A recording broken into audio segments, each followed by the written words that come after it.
habagat sa Western Visayas.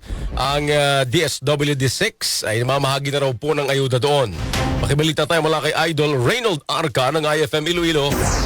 Naipamahagi na ng Department of Social Welfare and Development Office 6 ang mahigit 175,000 pisong humanitarian assistance sa mga pamilyang naapektuhan ng low pressure area o LPA at Southwest Monsoon o habagat sa Western Visayas. Batay sa pinakahuling datos ng DSWD-6 hanggang alas 4 ng hapon noong Agosto 9, umabot na sa 2,943 pamilya o mahigit 10,000 individual ang naapektuhan ng sama ng panahon sa rehiyon 6. Sa bilang na ito, 256 na individual ang kasalukuyang nananatili sa mga evacuation center, habang 283 naman ang nakikituloy sa kanilang mga kamag-anak o kakilala. Naitala rin ng DSWD-6 ang 7 bahay na totally damaged at 65 naman ang partially damaged dahil sa epekto ng masamang panahon.